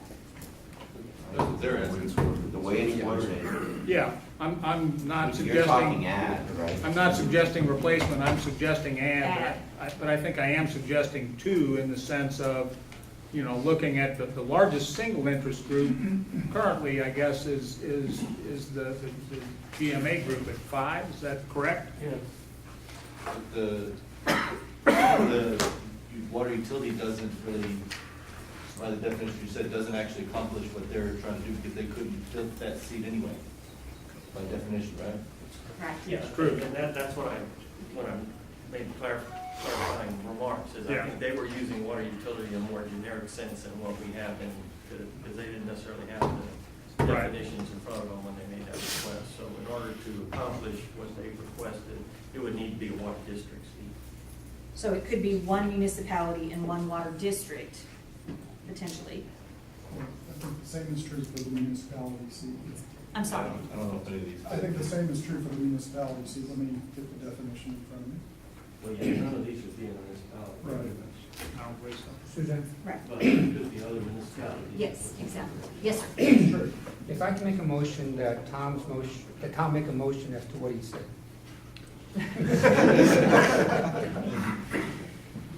I was trying to clarify the same. So I'd like to move that we create one additional water district seat to be designated as non-groundwater district that would then require, you know, a MUD or a SUD or someone fitting the other category occupy, and one additional municipal seat.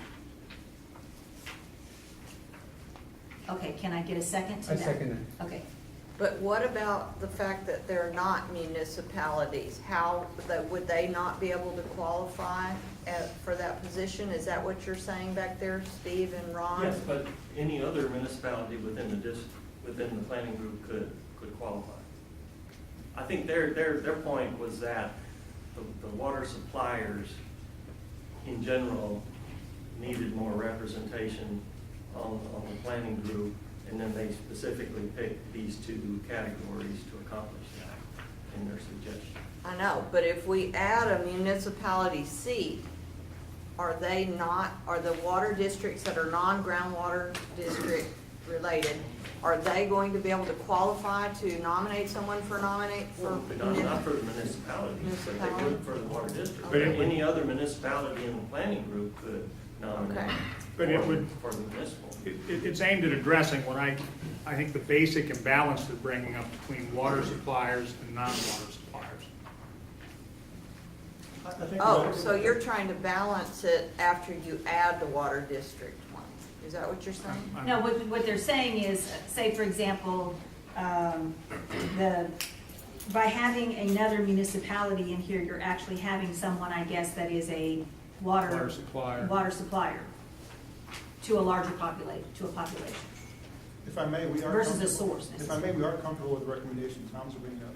Keep in mind the imbalance, and if you look at our letter, you will see other cities that are part of the Regional Water Alliance that, you know, could fill this position as Right. well. Exactly. So we represent a wide group of people or entities in water providers. So I just want to get clarification then on your motion, just for my Yes. sake, is even though you're designating the one water district ad as a non-groundwater district, that does not mean that the others could be open to non-groundwater districts. We're not designating the remaining as groundwater districts. You're just making sure Right. that one is. At least one is At not. least one. Yes, Yes. that's correct. The rest are open. Right, Within that's correct. whatever qualifies in With- the definition of a with water being district. considered broadly under the full definition, Yes, yes. okay. So the motion is, that's been moved and seconded, is to add one member under the municipality and add one water district that would be specifically designated as non-groundwater districts. And these would be for the terms of all the rest of them that are starting with the 2018 expiration. Okay, everybody understand? All right, all those in favor of the motion, please signify by saying aye. Aye. Any opposed, same sign. Okay, we need a bigger table, Robert. We're just gonna have to sit closer together. Okay. All right, so we added two. So next item then, with that action, we need to have discussion and appropriate action regarding authorizing the River Authority to solicit nominations to fill the vacant planning group seats expiring August 2018 and to post the notice. So, everyone understand what's in front of you? And I guess, Cole, did you want to talk about, before we vote, the changes that you've made and the website and all that? Yeah, I can. Why don't you give that briefing before we take action? So in efforts to sort of streamline the nomination process, set up a web page so that nominations can be submitted via the free email website. So once we publish the notice, I'll send that link out to planning group members and interested parties. And so that website link will also be posted in the notice. Or at least the website will be, and it'll be easily accessible from the page. And it's basically the same form that you have in your packet, except it's an electronic form, and you can attach credentials and board resolutions for those who require them. So that will become available, and I will send that out once it's posted.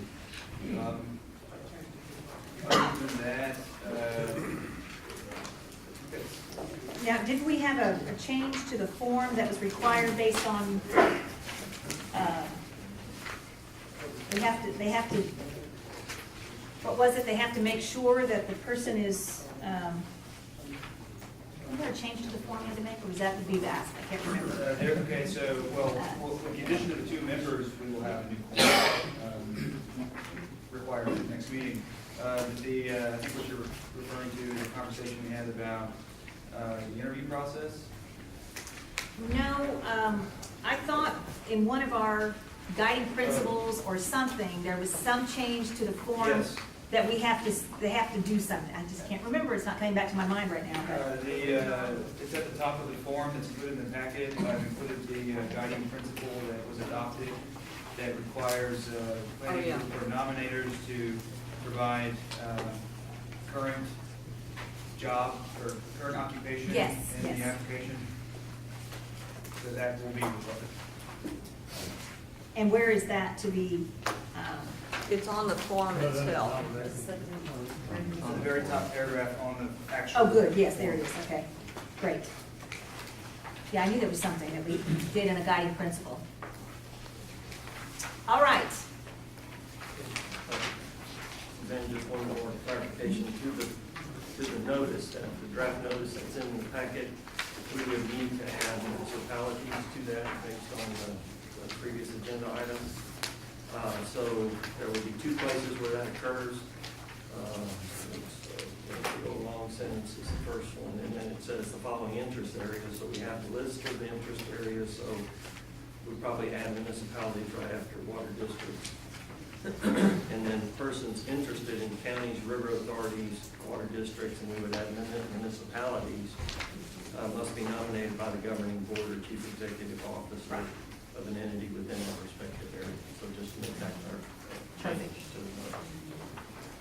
Okay, everyone understand where we are? All right, do I have a motion then to move forward with filling these vacancies, soliciting the nominations? I'll move. Second. Okay, Diane moved and Gary seconded. All those in favor, oh, any more discussion, I'm sorry, of this motion? Okay, all those in favor of the motion, please signify by saying aye. Aye. Any opposed, same sign. All right, moving right along. So those will go out. And just for clarification, when's the deadline? We can get that on the record? June 22nd. June 22nd. Okay. Also, Cole, I notice on the notice that you can email in or mail in the nominations, but didn't you just say you could do it online as well? Yes, so I'm providing, I'll make an adjust the notice to more accurately Okay. represent that, but we're gonna still be accepting the old. The old way? Yes. Okay. Is it important to ask if anybody's not planning on renewing? I think I've done that before. Can I ask if anybody is not planning on continuing in their, that's up, is not continuing in their current seat? I may not, because I'm just reading some stuff here I didn't know before. I'm small business, but it says that you're capped at $1 million. Gross, not net. If that's the case, I sure don't violate the statute. I refer to the small business on 357.11 designation. Find that corporations, partnerships, sole proprietorships, or other legal entities that are formed for the purpose of making a profit. Ours is a law firm, and independently owned and operated by the partners, and have fewer than 100 employees, which we do, or less than 1 million in gross annual receipts. We have a lot of overhead and a lot of high volume people. But that's an or. Yeah, if you have a. Is it an or? Or. Oh, I plan on doing it. Or, Suzanne, I will Read say, too fast. in advance that I already know I can't be at the August meeting, and it doesn't mean I'm not interested in being renominated by the League of Women Voters for this position, and I do intend to get the paperwork in. It was just an unavoidable thing that I am going to have to miss the August meeting. Okay. All right, thank you for asking that, Adam. Right, get all your nominations in, and I hope that our water district friends here will be duly informed that they will be All right, next item. We're going to do a presentation by the Water Development Board on the recently adopted rules. This was something that we added at the end of the agenda, hoping that we would have time, and luckily we do, to go over just some of the changes that have taken place recently. Thank you, Ron. Good morning again. I'm going to move through this relatively, or try to move through it relatively quickly, but please don't hesitate to ask questions. There are some changes that that impact planning groups in this cycle and future cycles. This is our standard disclaimer. If I say something foolish, it does not represent the opinions of my board. So please note that. So the purpose of these rule revisions was to implement statutory changes coming out of the last legislative session, to make some updates and clarifications to the planning rules in Chapter 357, and to make some updates to Chapter 355, which is the chapter that governs how the planning groups spend money and where that money comes from. So this process began at the end of August 2017. We sent out a letter to stakeholders. Our board held a work session in October of 2017 to discuss the legislation that had passed and how the board might implement that legislation into rules. That work session was with the planning group chairs or the chairs representatives. I think Tim attended that work session in place of Chair Scott. She couldn't be there. So we got input from the planning groups that way. We proposed draft rules. The board approved those in December. They were published in December, and comments were accepted through January. Then the revised and adopted the final rules were adopted March 21st, and they became effective April 11th. So we've talked a lot about the Open Meetings Act.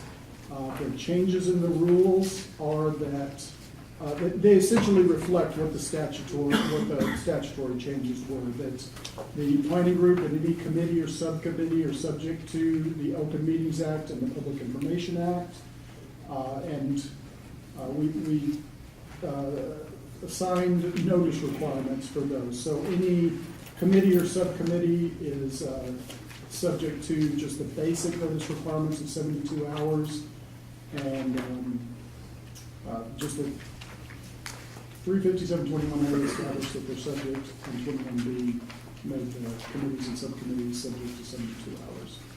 And we've also discussed the Best Management Practices Guide, which is on our website. It was in the y'all's agenda packet for the last meeting. So that's where we've given guidance in addition to the rule changes. The House Bill 2215 sought to synchronize the state water planning and the desired future condition processes for the next joint planning cycle for desired future conditions. That is set to be due complete by January 5th, 2022, and every 5 years thereafter. The intent is to have the DFCs developed by that date, which would give the board time to develop new mags based on those DFCs, so that those mags would be available for regional water planning process. So in previous cycles, it's been hit or miss whether the new mags were ready by the time availability needs to be determined. This is an attempt to try to make that more consistent.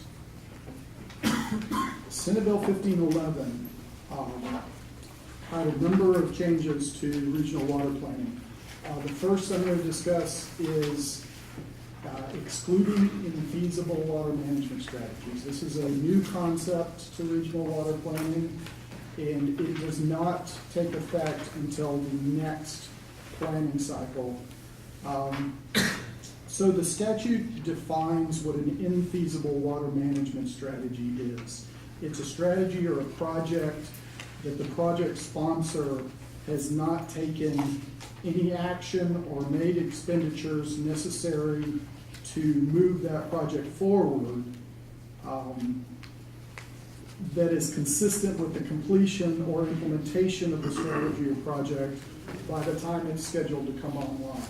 So in the next planning cycle, the example is going to be if there's a strategy or project that's scheduled to come online in 2020, but the sponsor of that strategy or project has not filed a permit, taken an affirmative vote by their board, council, etc. on moving forward, or made expenditures to move that project forward, then it would be considered infeasible. So the statute and the rules require the planning groups to look back at their previous plan. So in the 2026 cycle, you will look back at your 2021 plan and determine if any of the water management strategies and water management strategy projects for 2020 are infeasible by definition. Yes, Tom? Ron, I assume based on that definition, this would apply only to recommended strategies Yes. and not alternate strategies. That is correct, recommended strategies. And the statute and the rule require the planning group to amend that plan to remove those strategies. The statute and the rule also give the planning group the option to amend to replace that strategy. I think that the way this is working out right in this planning cycle, since in the next planning cycle you will still be planning for 2020 through 2070, in this planning cycle, as you develop and recommend strategies and projects, you may want to look ahead and say, and ask your sponsoring entities, and whether this will be feasible by definition, whether they've taken any action, whether they intend to take any action. That may save you some effort in this process in the next planning cycle. Now, there's a lot of questions that surround this process. It's a new concept, like I said, and board staff intends to develop additional guidance on this for the next planning cycle, so that just to help you all navigate these new requirements. So the rules have established that the process of identifying the infeasible strategies will occur at the same time that you identify your potentially feasible water management strategies, which is an existing requirement that you have already accomplished. So in that same meeting, you'll do both. There are the infeasible strategies and projects that are identified would be listed in the tech memo, and you would have to remove those from the plan. So there's some notice requirements, the public meeting to identify the potentially feasible strategies and infeasible strategies would require a 14-day notice and 14-day comment period afterwards. And notice would have to be given to project sponsors for infeasible strategies, and those sponsors also have to be notified if those are removed. Another aspect of Senate Bill 1511 is simplified planning. Simplified planning existed previously in our rules. If a planning group determined that existing supplies meet water needs, then they could essentially adopt their previous plan and move forward. This Senate Bill 1511 added a new way to navigate that, a new process to go through that, and we have identified notice requirements and hearing requirements, et cetera, to accomplish that. So essentially, the planning group has to do all of the work through the technical memo to identify water availability, supplies, and demands, and there must be no significant changes. The planning group determines what a significant change is. There's no definition of a significant change. So the planning group would be required to do the work through the technical memo. And in the technical memo, it's actually a requirement now to state whether or not the planning group is going to proceed with simplified planning. If a planning group is not going to proceed with simplified planning, they just state that in the tech memo and keep on going. If a planning group does intend to pursue simplified planning, the executive administrator of the TWDB reviews and comments and has to approve that. Then the planning group has to have a hearing on that decision, which requires 30 days notice and 30-day comment period afterwards.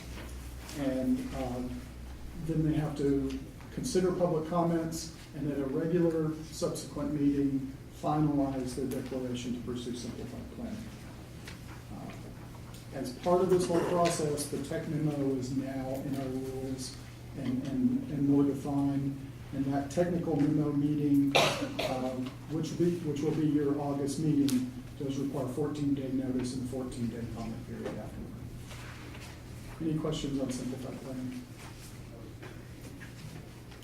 So Senate Bill 1511 also had some other changes. The State Soil and Water Conservation Board was added as a non-voting member. If you haven't met Rusty today, he's the new non-voting representative for Region L and all of the regions. Certain meetings are now identified to be held at a central location readily accessible to the public.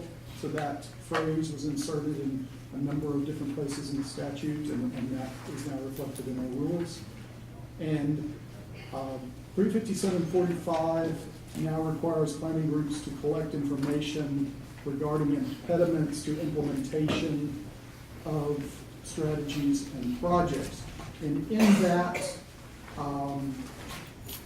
information collecting process, which is done by survey by your planning consultant, there are some new questions added about implementation that will help you determine whether something is infeasible or not. So hopefully through that process at the end of this cycle, you'll get information from entities that will inform whether or not a particular project or strategy would be infeasible in the next cycle. Some other changes, water conservation best management practices, which are published by the Water Conservation Advisory Council, are now among the list of things that the planning group considers in development of the plan. Public notice for a substitution of an alternative water management strategy has been clarified.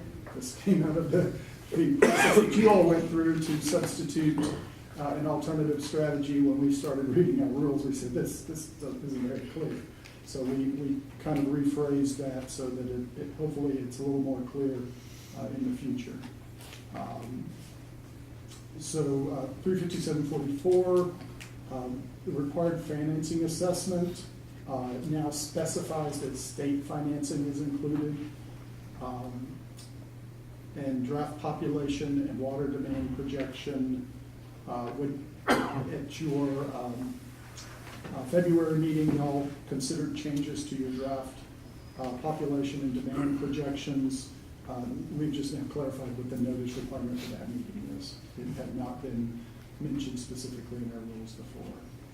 In Chapter 355, which again is the funding of the planning process, there were the first two changes here had to do with who does what, and 35591C and D said that the planning group did something that the political subdivision actually does. And the same with 35591E7, except it said that the political subdivision did something that the planning group actually does. So we've corrected those. And 35592B1 talks about eligibility of travel expenses.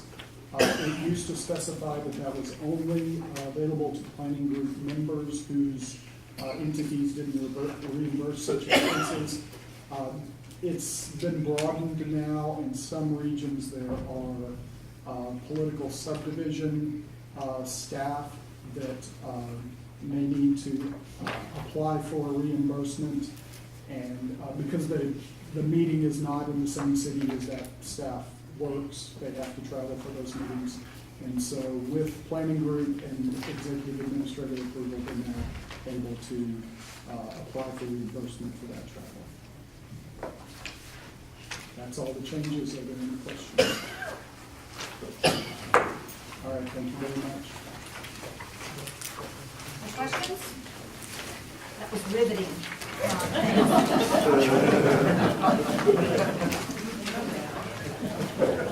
He made it as interesting as he could. I know, he tried. He tried to, tie it down to regional's activities. Yes. Okay, agenda items for the next meeting. The big one is going to be the nominations. So I think we'll make decisions on who to replace or who to put in the new terms. Approval of the tech memo is going to be on the next meeting, and the amendments to the population and water demand, which we talked about earlier, will also be on the next planning meeting. If there's others, let me know. Now, just to we didn't really talk about it under the item for the nominations, but in the past, our practice has been that the executive committee does the interviews. Is that what we're going to continue to do this time? Is that? As far as I know, that's still the practice unless the planning group wants to change. It would actually take a bylaw change, I think, to do it differently. So. I mean, that's currently the practice. Yes. So just to inform everybody, what the practice has been, for those of you that have maybe not been through this cycle before, is that all the nominations come in, then the executive committee kind of does the first interviews, kind of comes up with a recommendation. Obviously, that recommendation is up, anything and everything is up for a decision by this group. You'll know all of the applicants, the nominees, and then whatever recommendation had come through the executive committee, but ultimately, the decision is yours. Okay? All right.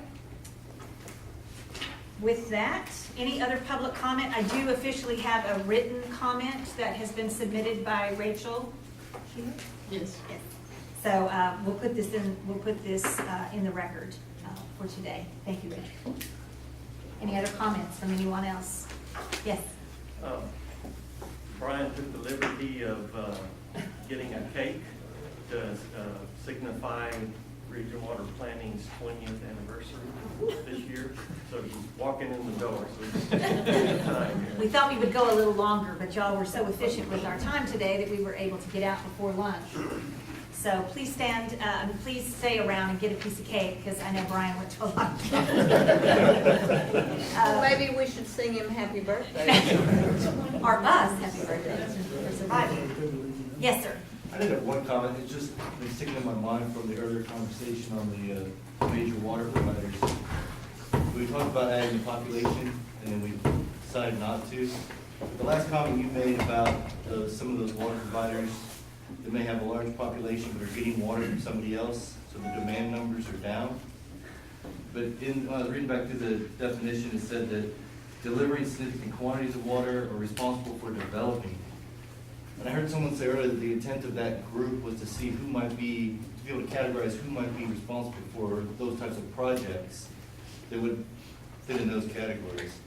So I was throwing that out there, it stuck in my mind that maybe in future definitions of that, we might consider back to population, because those entities may still represent projects that affect a lot of people. and may have been in that intent of that sentence in that, from the Water Development Board. To clarify what I meant, I didn't mean that they were not part of a group that would have that population in that area, but that provider might not be the one who is providing all the water for that population. It might be divided among other providers. Right, that's what, but, I mean, to say your comment was inaccurate, but if the intent was to see who would be responsible for the projects, then that wouldn't really be just related to the amount of water they're providing. It may also be what they're delivering. I understand what you're saying. Okay. So I'm just, don't just comment, throw it out there. Okay. All right, thank you for that. All right, so cake. Happy 20 years, everyone. Thank you so much. Happy All birthday right, to you. well, we're adjourned. Happy 20th. Okay. Singing?